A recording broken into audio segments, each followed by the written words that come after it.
Let's hear it for Big Tom Sheehy. Yes.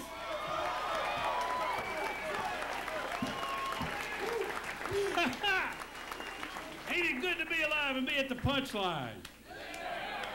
Oh, that's not very good. Ain't it good to be alive and be at the punchline? All right. Hell, at my age, it's good to be alive and be anywhere. How many of y'all have heard of Gordon Lightfoot? Applause.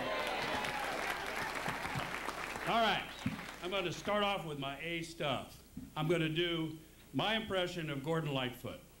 Here's Gordon Lightfoot singing the Star-Spangled Banner, our national anthem.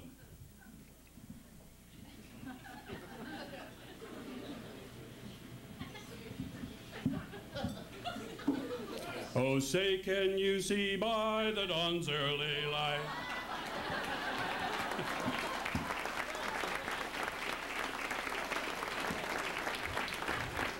Don't laugh, you'll screw me up. Don't laugh. I turned 50 last year. What a shock. I tell you, what happens to men when we turn 50? I got more hair in my ears and in my nose than I got on my head.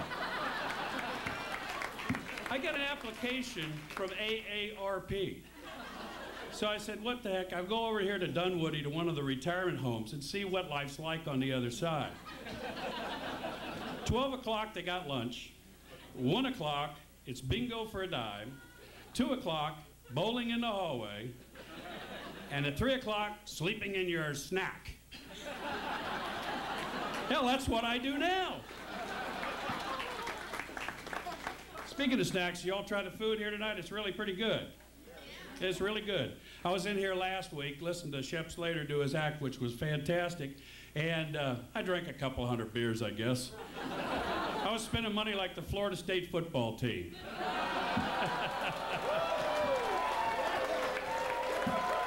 Go Canes, huh? So one of the waitresses walked by and said, hey, excuse me, do you have frog legs? And she said, yeah. I said, do me a favor, would you hop over there and get me a beer?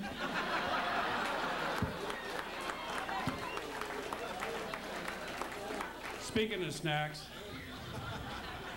I gotta cut down. I've been thinking about losing some weight. I think about it every day. I gotta stop thinking about it.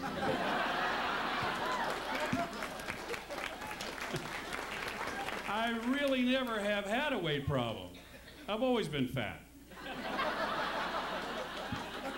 I was over my neighbor's house the other day, Ed. Ed's got a pretty good gut on him, too. I said, hey, Ed. He was working on his car in the garage. I said, Ed, hey, you know how to tell a heavy-set person? He said, no, Tom, how? I said, well, they always got dirt right here on their stomach when they're working. He said, Tom, you know how to tell a fat guy? I said, no, how? He says, they always say heavy-set.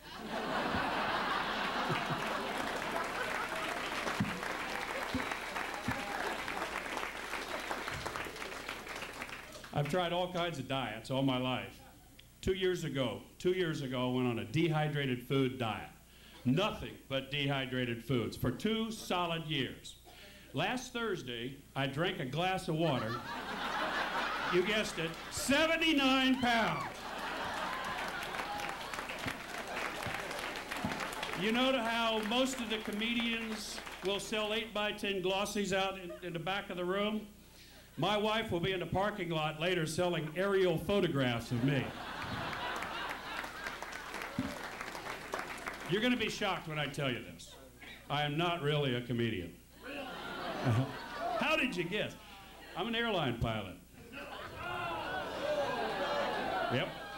I fly for a scheduled airline. Well, they're occasionally scheduled, you know. I gotta admit, in the early days, oh, one thing is, you know how nobody ever listens to those announcements? Everybody's like reading their paper and stuff, and the captain comes on and he says, he's trying to tell everybody the safety stuff, and the flight attendants are, I figured out a way to get them to listen. Good afternoon, ladies and gentlemen. This is your captain. First receiver,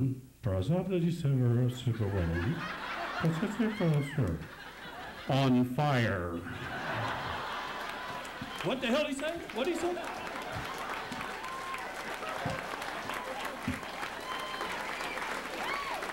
Thank you. Thank you. I got to tell you, when I first started out way back when, before I went with the airlines, I really wasn't a very good pilot. I'm good now, but I wasn't then. I'm good at a lot of things now. I'm not as good as I once was, but I'm as good as I ever was. But I had an instructor who took a liking to me. And one day he walks over, he puts his arm around my shoulder, and says, "Tom, you got it backwards, buddy." I said, "How's that?" He said, "You're supposed to break ground and fly into the wind."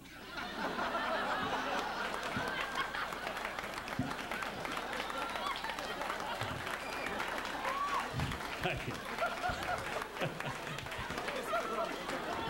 I've got that airline pilot ego, though. When I first met my beautiful wife, Petunia, we were sitting having a cup of coffee, and we talked and chatted for a while, and I said, "Oh, enough about me, Petunia. Let's talk about you. What do you think about me?"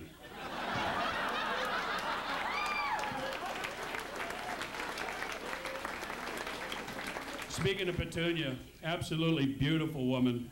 She's here tonight. She's right over there. Would you all give the clap to Petunia, please? That wasn't what I meant. She really is beautiful, and the guys all say, "Hey, aren't you worried about Petunia going out on you when you go on these long trips?" I said, "Hell no, I just put her teeth in my suitcase."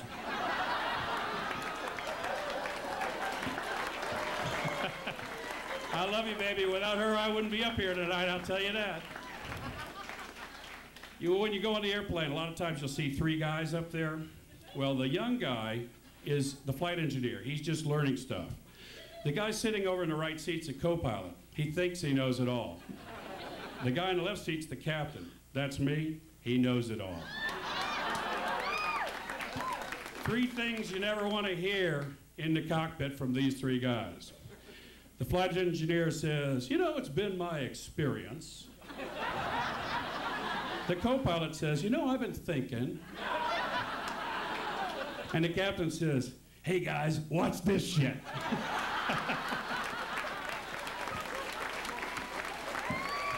Thank you, thank you. Thank you.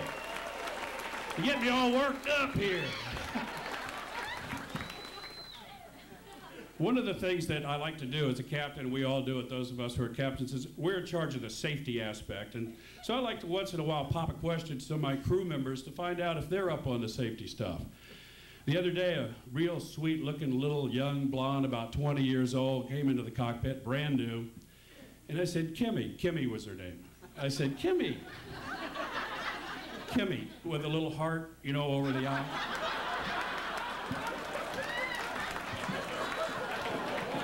I said, Kimmy, what would you do if you had a passenger lying in the aisle and he's unconscious but breathing?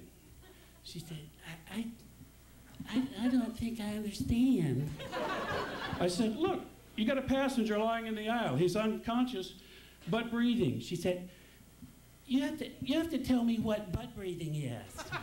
Thank you very much, man. You all been great.